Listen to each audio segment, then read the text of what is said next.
was talking about the Kilimanjaro. No? We can really see that the glaciers there are retreating. Again, here in Argentina, again, glacier retreat.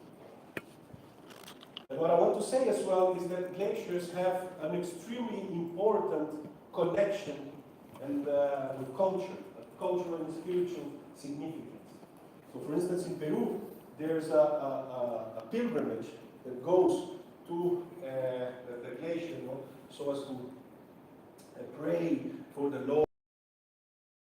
And also, coming back here to Africa, the glaciers in the Rwenzori Mountains, you know, for the local communities, the Pakonzo people, their gods live in these glaciers. You know?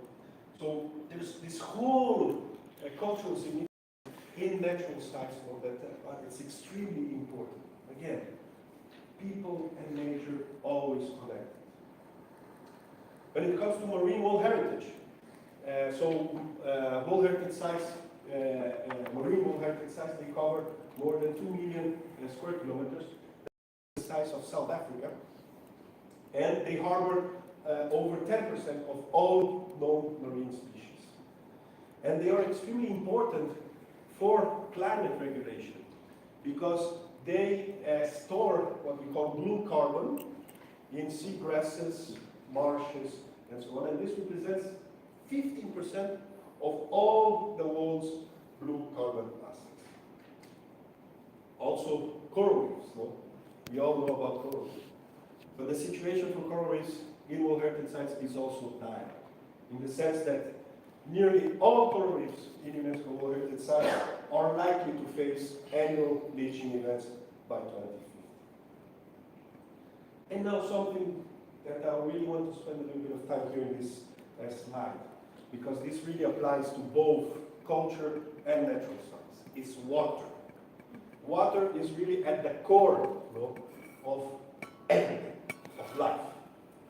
And what we see here through a recent study that we did is that nearly 3/4 of World Heritage Sites are at risk of facing water-related hazards. So either too little water, lots, or too much water, floods. And almost 1/5 of them are facing both, you know, too little and too much. So this is extremely important to keep in mind, you know, the water aspect, because water-related hazards have accounted for more than 90% of all the world's major disasters since 1970. And this brings me to another aspect that I wanted really to tackle here, and this is where youth, you know, is really key and instrumental. So what we have seen is that the pressures and challenges that these sites are facing, you know, all kinds of pressures. And the traditional monitoring methods are not enough anymore. Because what happened before?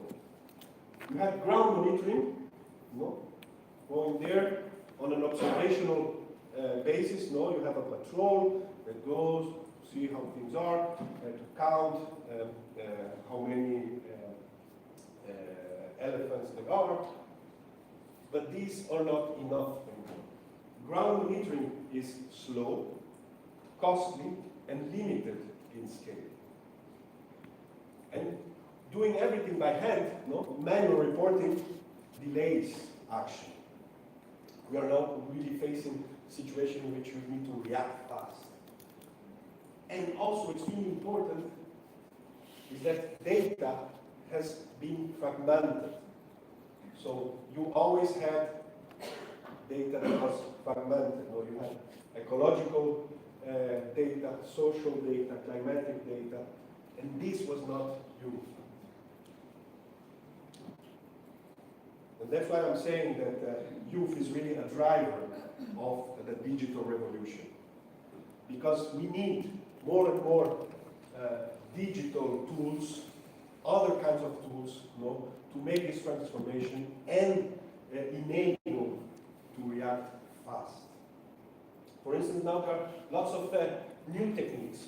You have remote sensing, satellites, drones, LiDAR, and you also have GIS platforms that enable to integrate geospatial data for threat monitoring.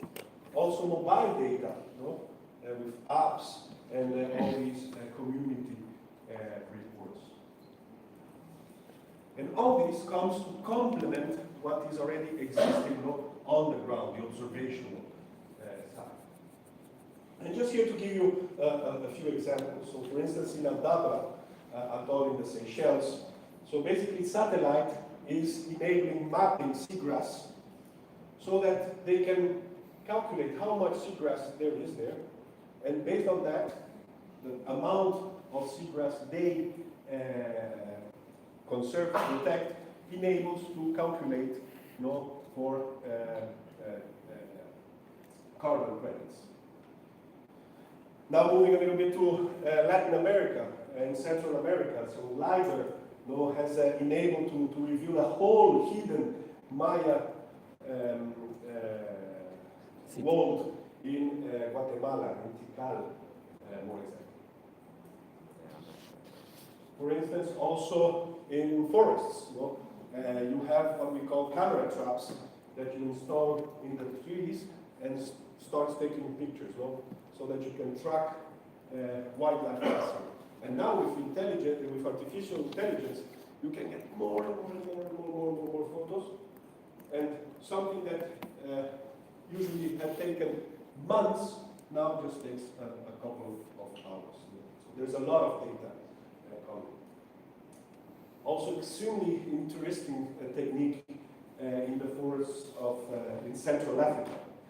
So as you can see there, they put some speakers there in the trees so that they can hear the forest.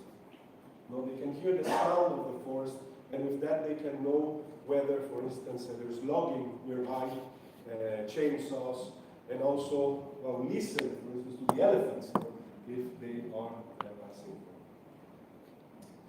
But all this, as I was saying, monitoring world heritage requires us to think beyond the boundaries. Not only the boundary of your site, of your cultural site, of your natural site. You really need to think landscape-wise. So you really need to integrate data. And this is where it's crucial, because you have data coming from different scales, something that just a few meters, but also a large amount of kilometers. So this is extremely crucial.